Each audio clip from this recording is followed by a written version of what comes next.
是公司第一台，刷落来请收看咱的新闻。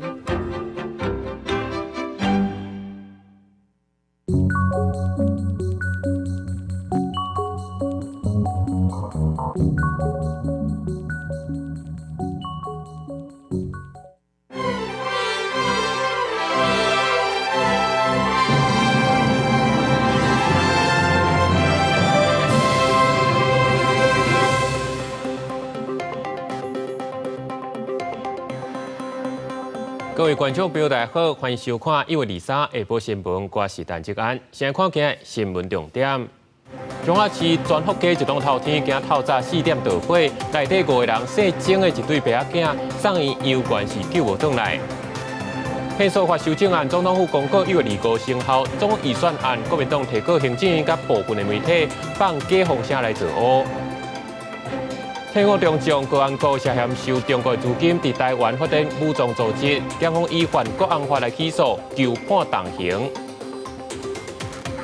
新闻一开始，先看彰化市的全福街一栋透天厝，今透早4点着火，内底5个人，其中姓曾的一对爸仔囝送医院是救无转来，阁有另外2个人是重伤，有生命危险。详细着火原因，阁爱调查。消防人员赶紧用破坏工具切割铁门、抽水线来灌救。彰化市全福街一栋4层楼透天面体，23号半暝4点41分左右发生火警。厝主出国无伫咧厝里，但是厝主34岁妻姓查某囝一家4个人受困2楼，32岁妻姓后生是伫咧4楼呼救等待救援。现场是4楼的RC建筑，那我们总计出动了22车47人。那抵达现场的时候，1楼已经冒出了火焰，那4楼有1名民众在待救。那我们迅速的部署水线，然后将1楼火势控制。消防队出动22车47人抢救，火势真紧就控制，而且将4楼的7人救出来。但是所涉火场却发现伫咧2楼后壁的房间有7姓女子，也有伊的先生张姓男子，也有因3岁后生甲7个月大的查某囝，4个人第一时间拢已经无呼吸心跳。民众讲起火迄当时有听到爆炸的声音，1楼有藏杂物。我4点外，大家还咧困啊。哎呀，对啊。啊，你不就带来嘣几声？嘿。嘣了几声？嘣哦，迄个可能家是嘣起来看。1楼的部分哦，目前看起来有一些物品在那边啦。对。大概是什么？因为我只是在外面看，因为现在已经烧得不是很清楚了，可是蛮多东西啊。5名伤者送医急救，但是张姓爸仔囝经过抢救3个不治。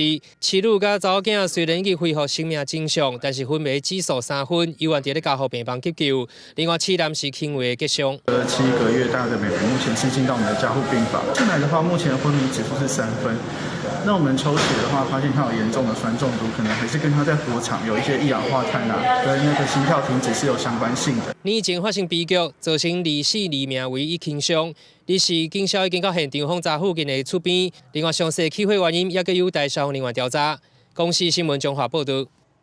再来看嘉义大埔6点4的大地震，台南南西有真侪人家厝损害严重，一个剧症是有真侪户的水塔倒去，到打医院是无水通用，水公司是紧调水车来支援。今日有这区的民众厝内面，除了房屋有一寡受损之外，楼顶的水塔算是这厝上严重的灾情。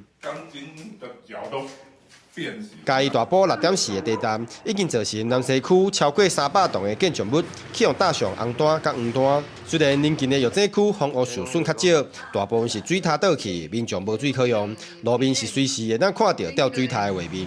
药井蒙面社区都有几排大约15户的厝，其中有8户受到影响。拿水桶啊，或者是那个保特瓶啊，这样现在水电师傅就是很缺啊。我后壁迄个水管破，我决定讲我就是叫人去甲撬开啊，甲封起来。啊，唔爱甲接啊，封起来以后，较袂佫动了，我就佫撬一盖好去。佫要找水电工来斗嘛，唔知要找到面5几年才找有啊。啊，我是有讲无水，会当去阮的合作中心用啦。因为而家一块仔囝尔啦，安尼我自来水我讲，伊讲阮遮都足正常啦。公部门嘛赶紧调派水车来支援营运，除了房屋受损之外，农产包括枣啊、油桃嘛受损严重。拄好是新世纪的枣啊、油桃，受到地震害来害去的影响，就更严重。农业部是公告府下天然灾害现金的救助。就足严重，因为伊是左右摇晃，物件要升色啊嘛，伊大粒的地头海你摇叮当，伊就落来啊。采收起来。对，伊因为即马是伫要收成啊。目前药剂南化受到地震影响，自河自来水线长期较济，市府罗岗桥嘛联络水电工会，调派水电师傅前往支援，盼望会当先稳定民众日常需要，一步一步恢复整理工园。公司新闻郑云台南报道。那讲到立法院去年通过宪诉法的修正，总统府伫今日正式公告1月2号来生效。不过，总统大清德嘛表明讲，这部分的内容可能影响到宪法法庭正常运作，建议就要申请宪法法庭的裁判。民进党团今嘛向司法院来递增，申请暂时处分，也阁有释宪。立法院去年底三读通过宪法诉讼法修正案，就算行政院抵押人行为理由提出复议，有缘予立法院否决，将期尾23透早总统府依法公告。也毋过总统批示相关内容有妨碍宪法法庭正常运作、侵越司法权力核心范围，甲破坏政府体制分立制衡的宪政证据，爱申请宪法法庭裁判维持宪政秩序。我们一定要对于他们的宪法诉讼法予以暂时处分以及释宪。他们搞到这样的时候，变成只剩下8个，这8个当然不足10额嘛。我们不可能就犯一个基本的错误。不足而去实现的。根据修正条文评定，政府评议的大法官人数袂当超过10人，造成违宪宣告的时，同意违宪宣告的大法官人数袂当超过9个人。这伫目前只有8位大法官的状况之下，民进党质疑若要修法，是要予宪法法庭判随，决定赶伫2、5生效，向司法院提交申请暂时处分加释宪。不过国民党再次表示，宪诉法的修法绝对是无违宪的问题。你要提暂时处分，并没有这么样的一个紧迫。我们很多的法律学者已经表达他们非常中肯的意见，就是宪诉法基本上它的修法并没有所谓违宪的问题。所以民进党害怕什么呢？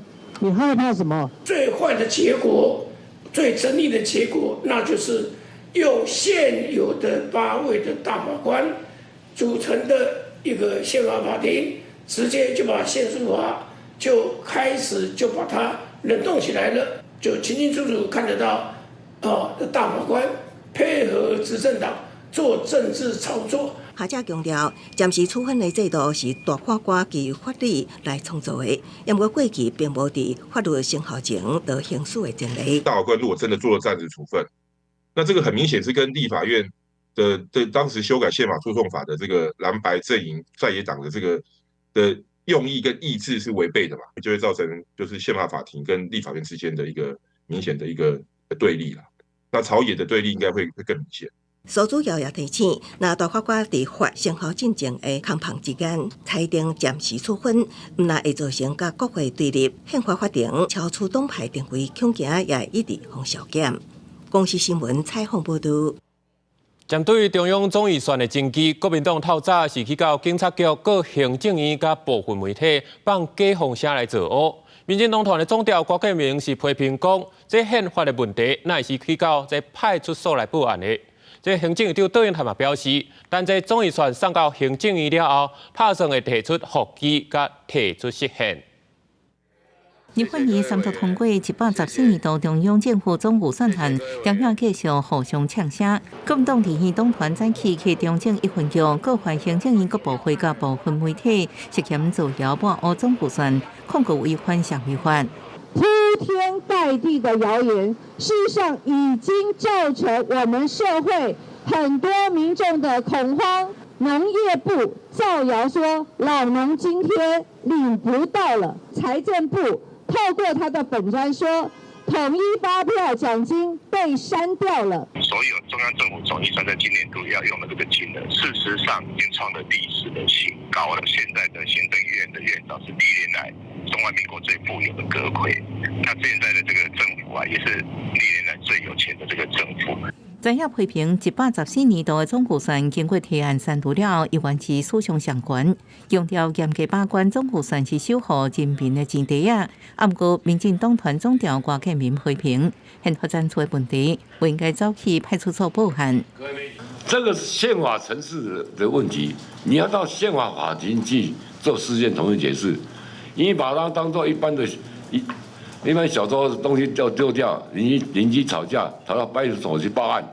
民进党团批评总预算3读版本真混乱，行政长杜英泰23也第4摆亲身出现伫议会了后记者会，包含主计总处拢参加，说明总预算无法度实行的所在。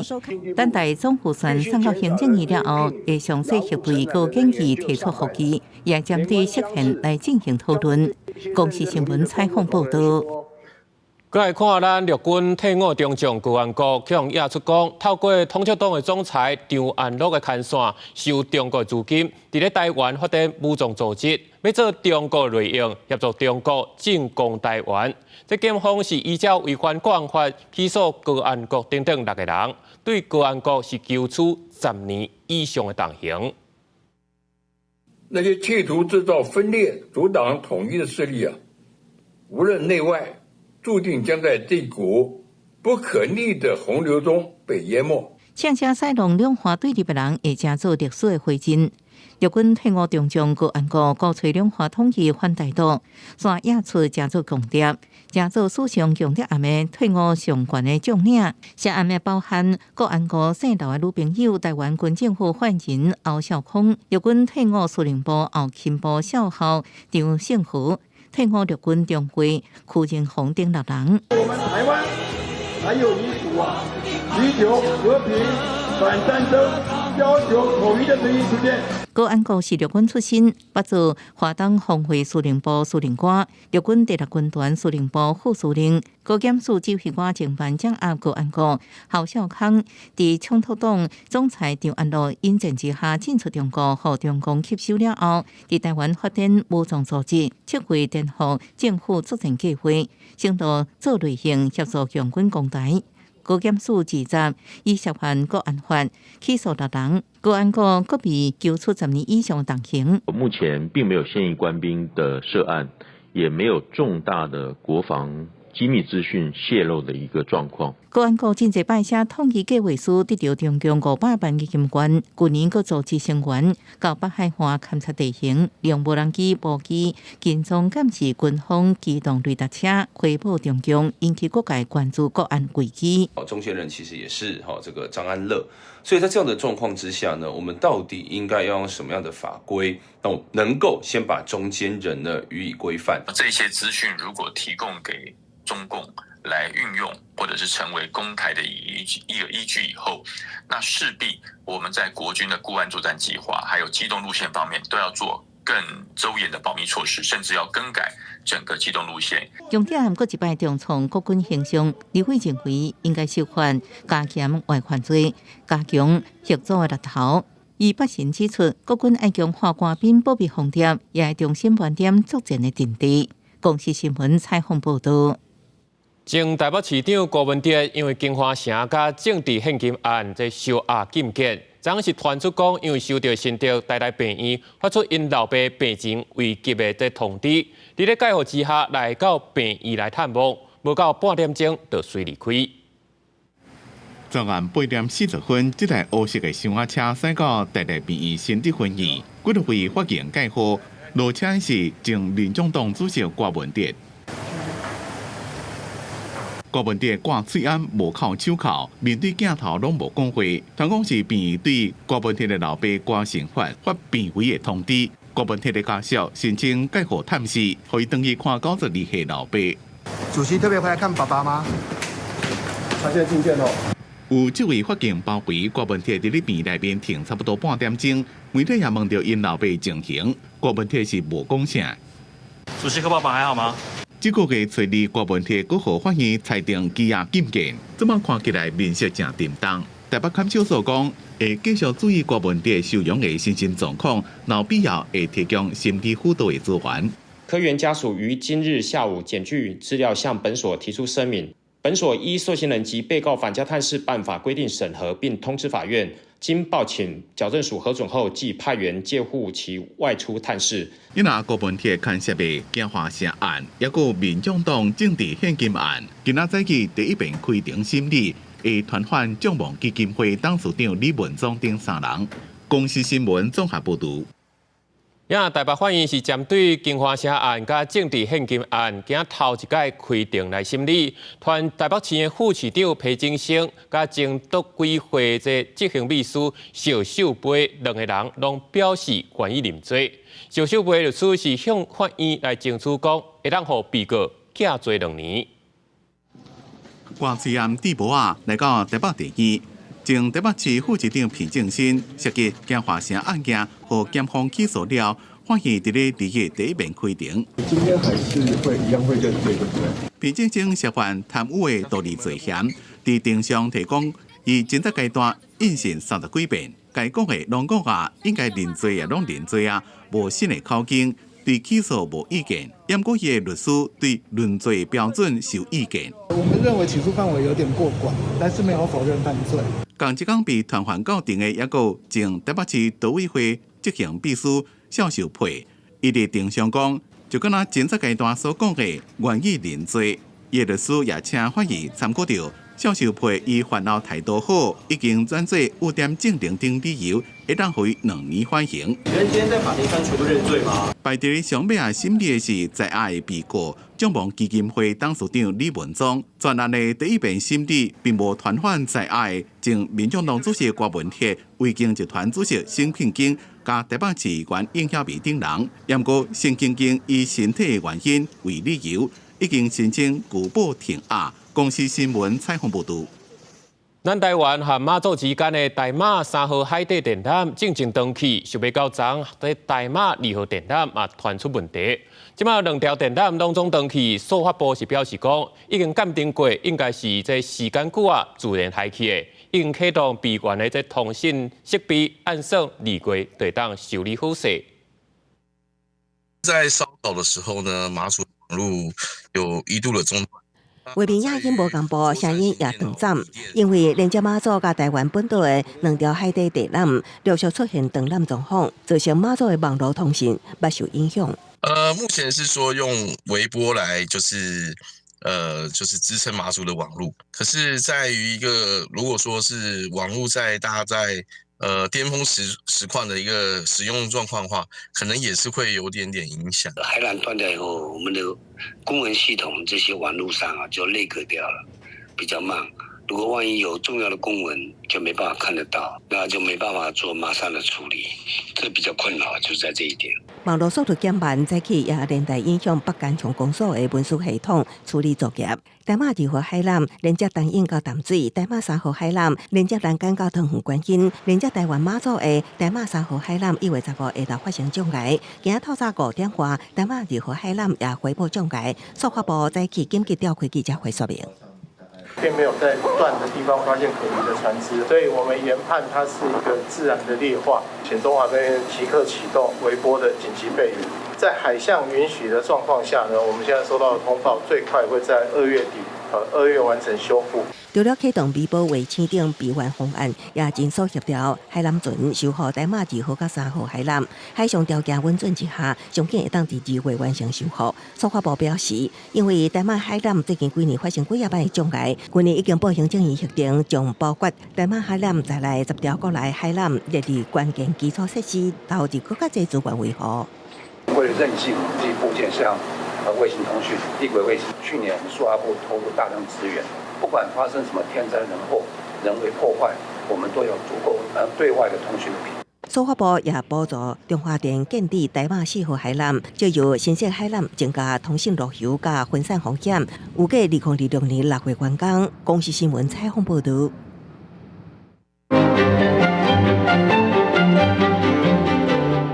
讲到这届台湾甲马祖的海底电缆登记经过鉴定是自然登记，不过正嘛发生过有挂牌在中国货船跳江驶来咱基隆港的外海，跳江要甲咱的电缆甲闯红灯，引起国安的疑虑。目前咱台湾伫咧附近有10条的国内电缆，甲14条的国际电缆，拢是咱重要通讯设备。有学者就认为讲，咱应该要有多元的救援机制。目前咱的政府有啥物应对作为？今解剖新闻，就请吴鑫来为咱讲详细。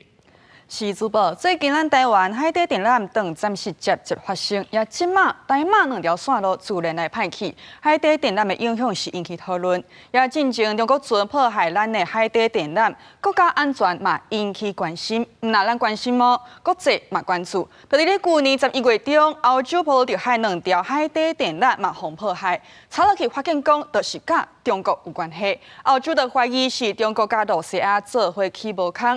那呢是安怎要针对海底电缆？海底电缆就是设伫咧海底线路，用来送电、用来通信。准讲一个国家伊的海底电缆若互大规模登去，就无法度上网，咱也无法度用，谷歌无法度用，这个国家的资讯就会封锁。另外一方面，就是伫咧金融嘛无法度来交易，会造成这个国家重大的经济损失。这就是集权国家伊当8国的海缆伊主要的目的。也跨国海缆上会受攻击是安怎？因为这个海底电缆是牵甲真长，经过公海，实际上无人会随时派无人机去顾这个电线，过来会破坏海底电缆的这个成本无济，唔免出动军舰，只要有渔船，只要有货船，伫有海底电缆的所在来拍定、来拍网啊，伫遐咧拖，这个线路就会损害去。像讲中国就是利用宽渔船就是无挂牌，佮挂8国国旗的船去破坏海缆。要甲宽渔船对有责任是真困难，更加免讲中国甲罗西亚会来承认讲，因就是背后的主使者。要咱台湾海底电缆即马是有10条国内的，14条国际的。根据监察院的报告指出，讲2019年到2023年，咱国内的海缆防破坏有受损的，拢总是36件。也干那2023年这一档就有12件是历来上界多的。也咱台湾对外通讯99%拢是靠海底电缆。准讲海底电缆登去，就会冲击到咱的国家安全，要安怎应对就是重点。抓捕就讲会来推动非党保卫车伊的网络通讯，会来加强海缆登陆站，会来加设，卖补助电信业者，会来补助环保产业。也这项目这预算是拢总编5.3亿。不过即马说好立法院台56%，也就是讲台10亿是减一半。司法部即马就讲话啊，那安尼是国家所谓论性，听到会受到大影响。以上就是今日解播新闻，甲时间交等由主播。感谢有线的解播新闻，继续来关心2017年的6月初2，因为着超大水雨造成核电一厂附近房山2号机组来停泊，其中用伫咧防灾的这罗姆采购，去人查出讲有污道的介质。这监察院就向台电来提出纠正，指出讲这台电内部有一个员工是长期甲污道来斗空，介入标案，这内部管控不周，有重大疏失。溪水南着土石，金山的洪溪桥被大水冲断做2站。2017年的6日河大河祸事件，直接造成核一厂19个边坡有出电人的情形。另外，还有2号机的高压电塔倒来。严格地即嘛，监察院委员是表讲，代志发生了，核一厂边坡地质灾害的救灾工作有牵涉到公务人员的备案。假性员工他收受贿赂，然后这个借势借端不是1年2年，他长达10年，那竟然就台电自己不知道，那这个负责政风的单位也没有去介入调查，是一直到有厂商被不法集团这个欺压。经过监察委员调查发现，救灾工作的罗姆采购案受4国民众主导围标，4家台电员工主办，严格办理过程却严重违反政府采购法的规定，涉及到普遍误算。敢若是采购案的绩效，就甲市面上的绩效差别甲2.5倍到5倍。另外，采购案办理的过程也无遵守公共工程施工品质管理作业要点，无台地工程专业的单位监督，有明显的缺失。所以我们希望说，台电公司不要因为已经到了除役阶段，然后就是松懈，就说一般工程该有的一些标准，就是一些规定，你还是应该要遵守，不能再发生这种舞弊的状况。检警调查发现，不法集团就是以天路明同心会金山分会4国分会会长带头，组成围标厂商的集团。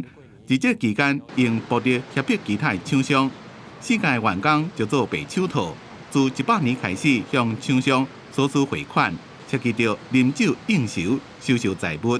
不过，台电公司对4间员工的异常是无做到廉政风险的评估，也无定期对风险职务做职务的轮调，恐惊是监督不周的情形。那它得标的工程是属于电厂外的那个杂项的工程，它不涉及核能的安全项。那针对刚才提到的假性员工不法的行为，在106年台电公司发现异常之后，就立即调离相关的职位。监察会员也再一遍呼吁经济部应该监督台电公司彻底改进采购加经费编列的内部控制机制，若无公务机关会一再降低不法分子的目标。公司新闻采访报道。再来看导演刘成德因为性侵来入监，第4届来提出这假释的申请是总算有准。今透早9点多对监所出来，伊讲头一件代志，就是要赶紧回厝，回去看因妈妈。在花莲家服刑1151日了后的刘成德，手提一本乌阿本仔甲寒行李走出家大门，面对媒体记者无想过这回应，跟他双手合十，感谢大家关心。这样做是什么事情？回去陪妈妈。哦，可以提前出来。谢谢，谢谢大家，新年快乐。还有预计会拍片吗？过年了，现在赶上了，有没有比较高兴？谢谢大家，谢谢。部长，那盆栽是你自己亲手种的吗？是的。刘成德涉嫌性侵案件已伫法院判刑，最后予法官判刑4年定刑。伊遭判刑了后，马上将户籍迁到花莲。佮伫2021年11月30日去花莲家服刑。服刑期间，伫2023年底就开始申请假释，不过前3摆拢被驳回，一直到2024年底第4摆申请才得到核准。2月在准保护管束，由检方指挥执行释放了后，先去花莲朋友的厝来休困。来过来洗个澡是不是？刚才有在换洗吗？来盥洗吗？啊，没有，来聊。谢谢，新年快乐，谢谢。花莲监局表示，春节是重要假日，那伫春节进前得到假释，包含地检署、矫正署等关键作业流程，无特殊的安排。今日连刘成德在内，总共30个受刑人得到假释。花莲地检署是表示，已经将户籍迁到台北，伊爱伫出监了后24点钟内向台北地检署报到。公司新闻花莲报道。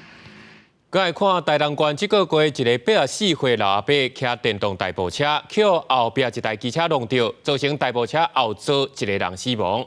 这个84岁老阿伯是因为食酒赛车、食酒骑车，向依照公共危险罪来上班。警方是表示讲，这电动大步车嘛算是有动力的交通工具，食酒就袂使行酒路。电动大步车上定使用的是有年岁的人，定会看到伫大路上咧走，一部细里长距离车道，较会发生车祸，有民众就烦恼，这款的车祸到底要算什么人唔对？因为它有的时候呢会超越了那个车道，然后呢又有的时候又慢，有的时候又晃来晃去，提心吊胆。台东县交通队表示，以道路交通管理处罚条例，爱伫人行道也是往路边骑，若无也是会受罚。这个月伫台东市就发生一件电动大步车的死亡车祸，一台电动大步车互汽车追撞，造成车顶的乘客死亡。骑大步车的84岁老先生经过酒测刷超标，互警方以公共危险罪移送法办。交通队表示，因为电动大步车骑伫道路上算是有动力的车辆。电动代步车使用电力为动力，是属于刑法中的动力交通工具。交通队强调，电动代步车虽然是行政辅助的工具，但过是上路也是爱遵守行政甲车辆行驶的规定。建议高龄的民众上好由少年的家庭驾驶外出，更加袂当酒驾。公司新闻采访报道。关心天气，这温度搁降，水起来，这合欢山昨开始又搁再落雪。搁来就要过年啊！这气象署嘛表示讲，礼拜有先有一阵强冷气团来到位，强度受到大寒寒流的程度。中部以北可能会达到春无10度，提醒民众过年都要穿较少咧。合欢山规片白茫茫，袂输那个来到人间仙境，真有寒人的气氛。当地饭店业者表示，合欢山对拜三暗时6点开始落雪，一路落到拜四透早7点，涂骹的雪已经累积到3.9公分。昨晚6点多开始下雪，累积到今天的早上，目前积雪厚度约3.5公分。也那北地天气气象署表示，拜三到礼拜受到东北季风影响，各地低温伫咧19度至17度左右，是小可凉冷的天气形态。不过到后礼拜一为落暝的前一天，到时会有一波寒流影响台湾，北部宜兰地区无到10度，中南部和东半部温度嘛刚10度左右。气象署提醒低温会维持到后礼拜三初一迄天。落在一个是除夕啊，另外是年初一的清晨哦。那这段时间呢，可能在中部以北以及宜兰花莲会有来到10度以下的低温，在比较近山区空旷的地方，就可能会再低个2-3度左右，所以是有机会再出现更低的一个低温发生的。落雨的部分，气象署表示，拜四到后礼拜一这段时间，北部、东半部水汽多，云真高，随时会落雨，一直到2到暝，全台会转做大冷的天气。气象署提醒民众要特别注意过年时的天气变化，要穿雨小，避免感冒。记者陈阿双、柯敏哲台北报道。即马过年前，高雄市环保局平均逐工收的垃圾量就超过1800吨，是平常时的1.6倍。尤其环保局是发现讲，也是有人会把加速罐、甲电池当作一般的垃圾来担，这些拢有可能造成垃圾车的回收，违规上当是罚到6000块。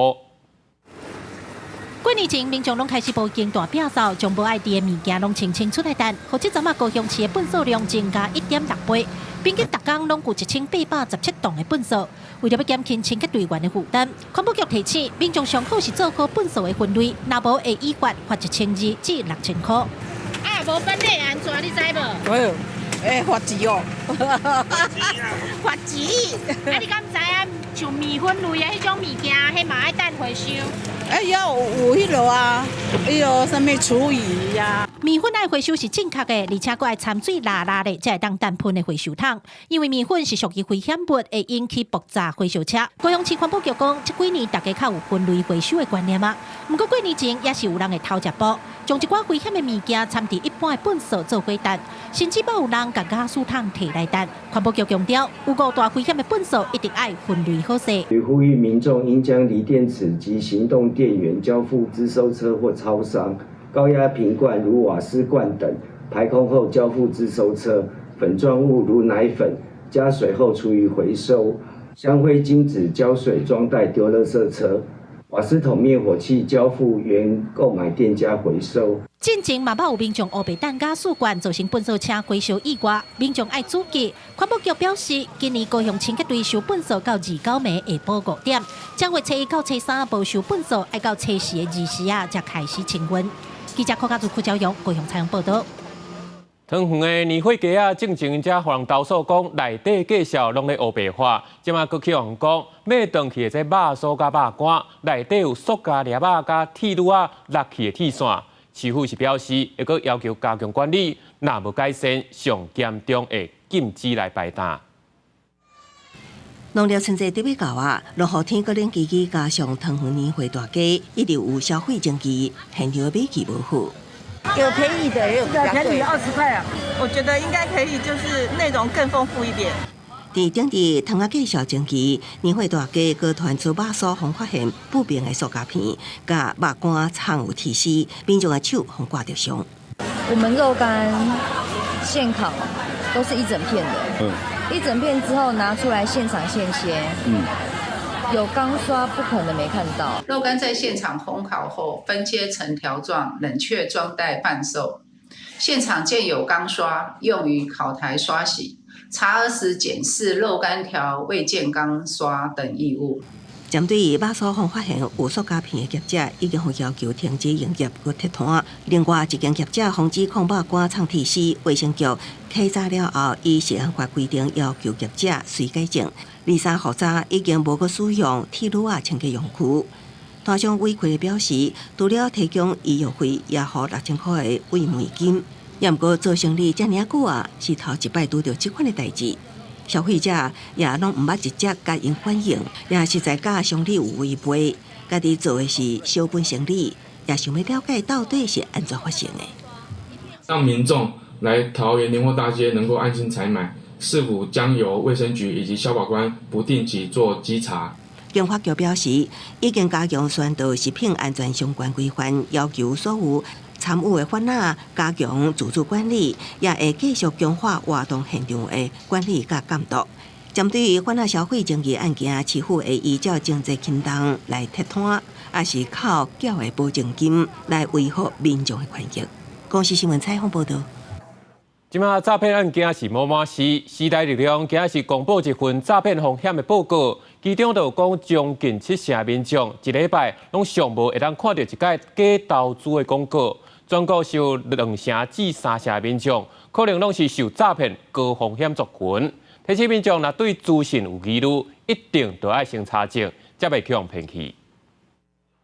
要过年啊，民众年底奖金领到888，也爱说诈骗集团可能会趁即阵愈来愈嚣摆。即马诈骗满满是，时代力量特别针对无共诈骗情景来进行调查，发现有15%的人受过网络买物件诈骗，7%的人拄到投资诈骗，5%的人伫交朋友哄骗。犯罪防治系教授表示，诈骗有的是利用对别人的信任，或者是想要赚更较侪钱的心态。若诈骗发生了后，社会声音也常常去检讨被害者有贪戇的刻板印象。贪是人性，所有的人都贪，只是今天呢，贪这件事情如果被运用成为呢否定这个被害人他求助的一个方向的时候，那这时候这个恶性就更为重大。学者强调，因为这的刻板印象会让受害者感觉见笑，唔敢讲，这对打击诈骗是真大的障碍。另外，调查也显示，民众逐礼拜至少看到一个诈骗资讯，有67.2%是网络买物件诈骗，69.9%是假投资诈骗，43.8%是交朋友诈骗。台湾国际反诈骗协会呼吁政府爱严格管制通讯软体。赖的一些管制其实并不是那么严格哈，包含政府要跟他们要加害人资料，其实是很困难的。所以我们认为政府应该就对赖网站应该要求要负起责任哈，而且进行必要管制，并当提出诉讼的时候，其实要提出诈骗者相关的资料进行侦查跟起诉哈。台湾国际反诈骗协会表示，接拄到民众无确定是毋是受到诈骗，诈骗集团也会甲人洗脑讲，好康的敢若保护你一个人知尔。协会强调，只要感觉有淡薄仔疑虑，就爱随停止，敲165反诈骗专线去问，避免造成重大的损失。记者张家嘅谢桂玲台北报道。高雄通报今年全国头一个8日扫的病例，是一个2个月大的查某婴。卫生局目前是鼓励接触者，包括亲人、医护，拢总39个人，拢爱健康监测。家长带囡仔来病院等要看医生，高雄出现今年第一例8日扫的个案。一个2个月大的翁仔仔，初二开始扫，阁有痰，连续2礼拜拢无好，阁出现气味深的黑咕声。上病院住院并采检了后，伊确诊是8日扫。百日咳为呼吸道传染病，潜伏期一般为5到10天，最长可达21天。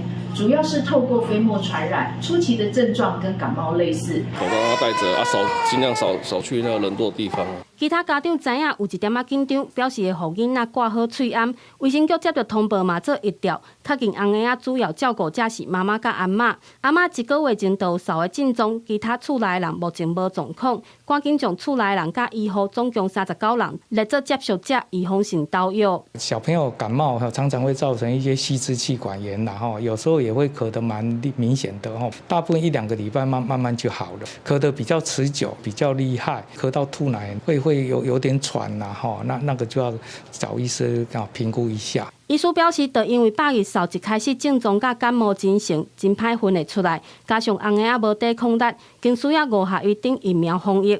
秋冬感冒的人真多，加上特别过年，医生嘛提醒家长减少带囡仔去人侪的所在，降低感冒等传染病群聚的风险。公视新闻陈环宇、柯正俊高雄报道。美国总统川普就任，虽签这行政命令阻挡非法移民，目前已经准备在南部边境增加1500名美军来驻守。另外嘛，强势要求联邦政府内部负责多元平等相关业务的员工开始休假，准备裁员。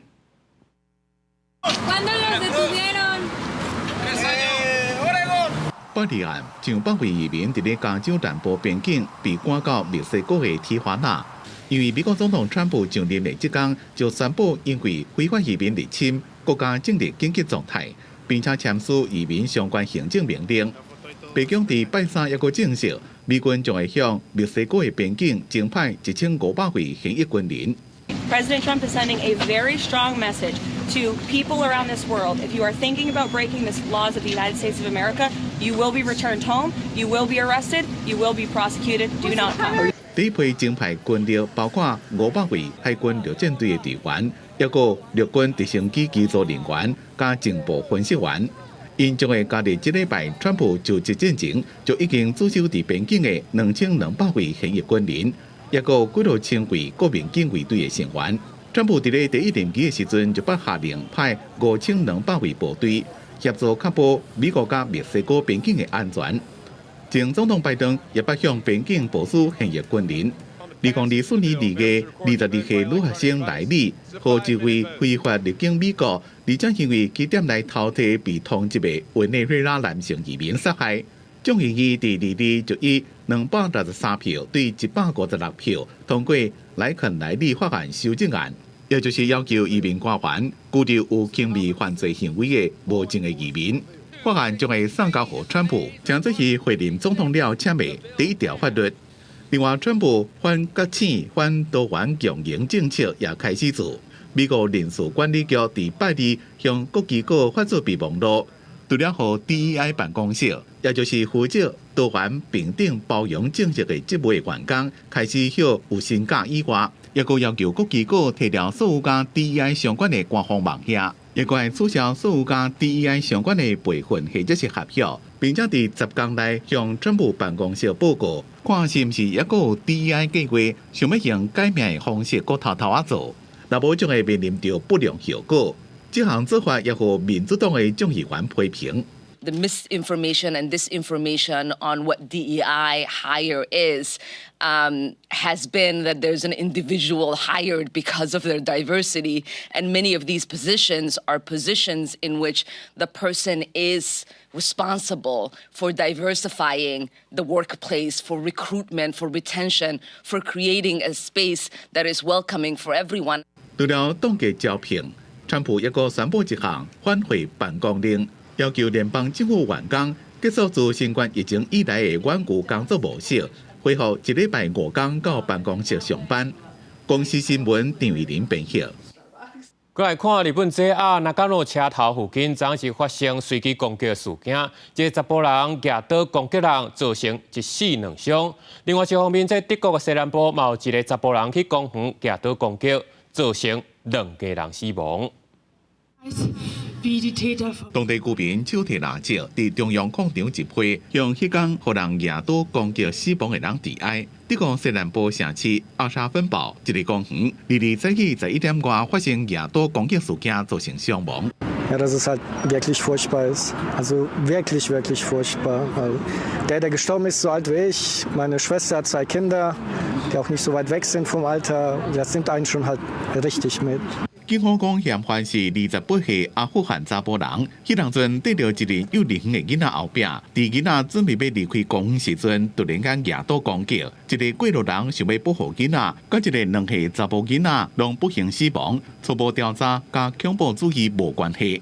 Eine erste Durchsuchung seiner Räume, in denen im Wohnraum, in dem untergebracht war, in der Asylbewerberunterkunft, hat keinerlei Hinweise auf eine radikale islamistische Gesinnung gebracht, sondern nur es wurden dort Medikamente gefunden, die zu seiner psychiatrischen Behandlung passen würden. 这件举刀攻击的事件，加重德国最近一系列暴力攻击事件，引起大家伫咧2个国会选举进前对安全甲移民问题的担心。另外，伫日本的长野县也发生举刀攻击事件。22暗8点外，JR 长野车站外口的巴士站附近，有一个差不多40岁查甫人，突然间举刀攻击过路人。调查人员讲，死亡加受伤的3个人，加嫌犯应该是无熟悉，有可能是随机攻击事件。嫌犯这么人已经逃走，警方正伫咧追抓。公司新闻张伟林、吴其昌编写。美国川普就任是宣布，搁再退出巴黎协定。另外，政策要大量使用化石燃料。另外一方面，在欧洲上新的报告嘛表示，因使用未排放污染的氢气能源，这用量是搁再创新高。澳明清洁能源的用量创历史新高。根据能源智库 Amber 发布的上新报告，目前澳明有47%的电力为太阳能甲其他可再生能源来的。搁一摆显示，澳明伫推动清洁能源甲美国新政府追求搁较侪化石燃料之间的差距是愈来愈大。With solar overtaking coal power for the first time in Europe, we also saw the 5th annual decline in a row for gas power. So I think what this shows is Europe is transitioning away from fossil fuels at pace. Just over the last 5 years, the transition to clean power, the growth in wind and solar has helped Europe avoid 59 billion euros worth of fossil fuel imports for generating electricity.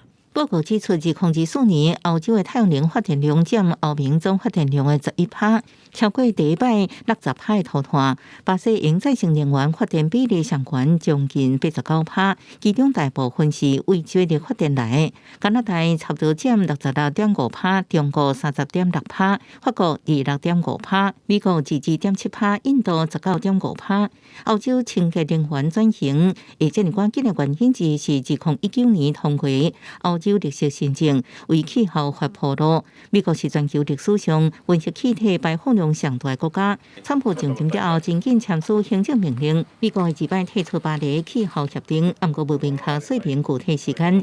世界气象组织表态尊重。It's a decision of a sovereign country, and we need to accept that, and we need to move forward. 世界气象组织表示，极端事件甲早期预警系统不应该受川普退出决定的影响。巴黎气候协定所讲目标甲行动拢在继续。根据协定规定，正式退出巴黎气候协定，要向联合国提交通知了后，差不多1年才完成。公司新闻恩文林朋友。镜头转来看国内，后礼拜就要过年啊！台湾花草买卖上大的所在，中华产买这阵嘛是上无用的。业者表示讲，虽然受到天气的影响，今年花产量受减，不过生意也是真好。这销路是比平常时啊加买3倍。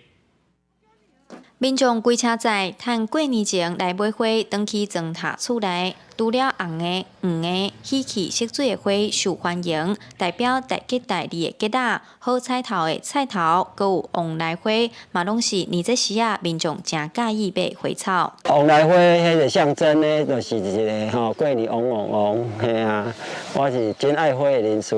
这花真济，店头嘛足济，若来这行行的吼，安尼看。迄种心情感觉足好诶。中华产买是台湾花草买卖上大的所在。业者表示，今年寒冷温度低，花大较慢，量甲旧年比减了一半。但是饲草好，这几冬嘛加袂少少年辈人客，过年的销路甲普通时啊比加买3倍。高价位的卖的有一点比较钝一丝啊，但是这一些中价位的卖的缺货。以前这花是消费品。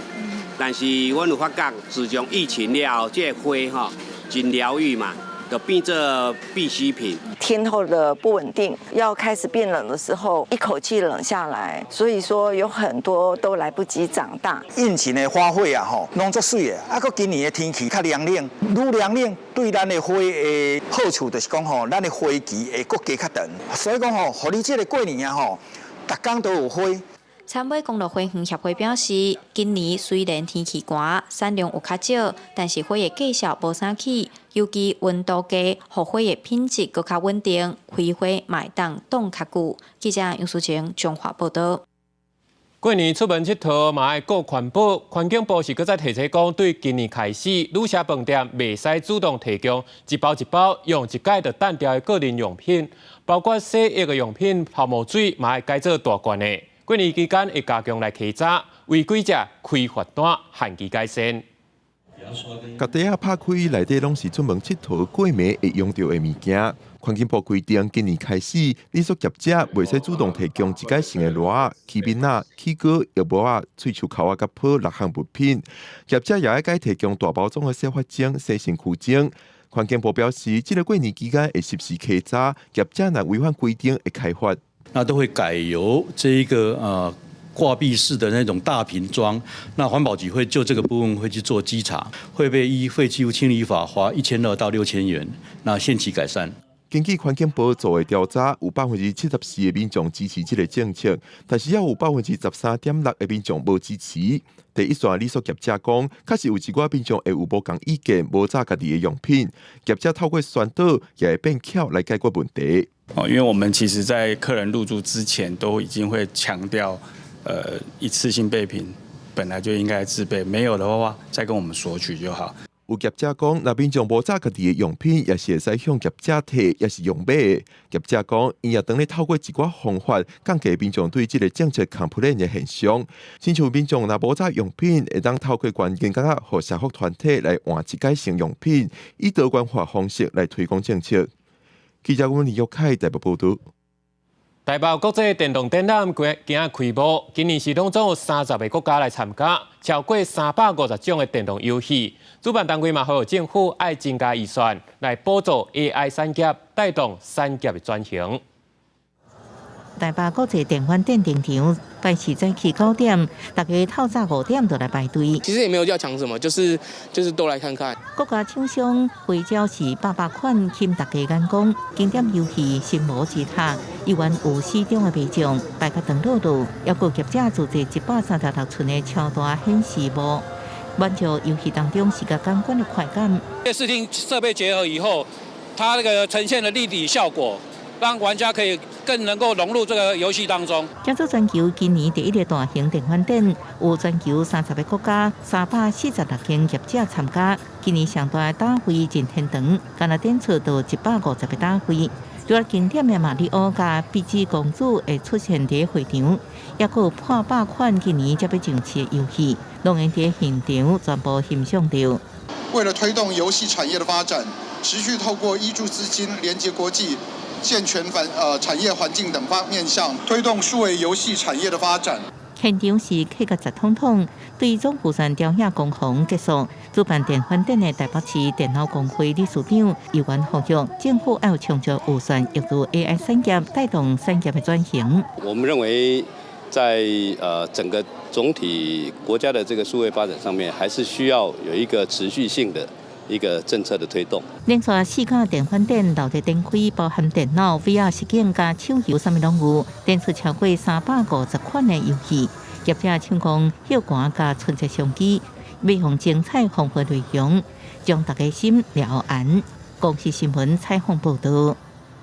公司台积电甲华视合作，2月初2要开始推出全新一档的火车来去连续剧。导演李国峰带领原班人马，要呈现出时代对农业社会转变到工商社会，追求梦想、充满希望的过程，让互观众会当体会到生活当中的美好甲温暖。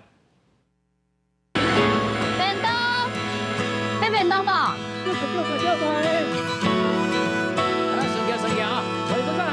各大便当话卖的声音，车头附近也有旅社和节店家。过去交通也无即马遮利便的年代，火车载回乡的人，嘛载出外打拼的人南来北去。车头陪伴济人度过悲欢离合。这是公司台积电甲华视合作的电视剧《火车来去》，要讲1980年代的故事，导演希望甲英国人甲人之间单纯的人情味，透过戏出表现出来。感觉就是讲，即摆的人吼，比较较无情吼，较冷淡安尼啦。啊，过去吼，较有人情味啦。啊，所以我追求的就是讲，较过去迄款好看的吼，人甲人中间迄种好的物件安尼吼，表现。金钟导演李月峰带领顶一出戏《旧车来去》的原班人马，各有新世代的少年演员加入，推出全新的《火车来去》。时代背景对农业社会转换到工商社会，剧情唔但有青春恋爱，嘛有为梦想打拼的艰辛苦者。新世代的演员表示，伫这出戏当中，除了学到台语，嘛体验到过去台湾社会迄种幼稚的情感累积。从农业发展一直到工业发展，一直到人与人之间的这些变化。学习到非常多，就像导演刚刚讲的，我觉得现代因为触及到彼此有点太容易了，就用讯息啊，或是电话随时都可以联络到。但是那个时代可能我们会用比较麻烦的方式写信，或是写文章。但是我觉得中间所累积出来的时间，就反而是那个情感的积累。这出新戏火车来去拍算自治月初2开始，每礼拜日会伫咧公司台机台甲花市放送，希望透过人情味的演出，呈现时代改变过程当中迄种追求青春梦想、充满希望的感受，嘛，互观众体会到生活中的美好甲温暖。记者卢尚如、郑准佑台北报道。下晡晡天气来看详细资料。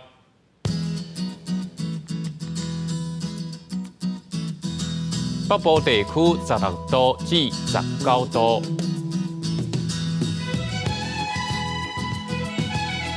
中部地区15度至24度，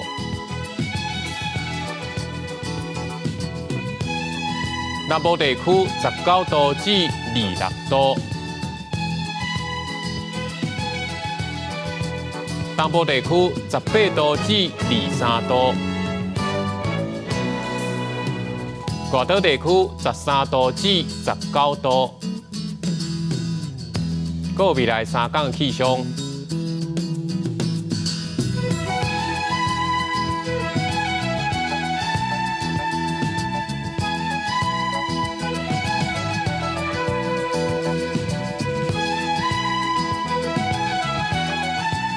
感谢你收看公视台记台今日下晡新闻，我是志刚。那明仔载下晡3点再相会。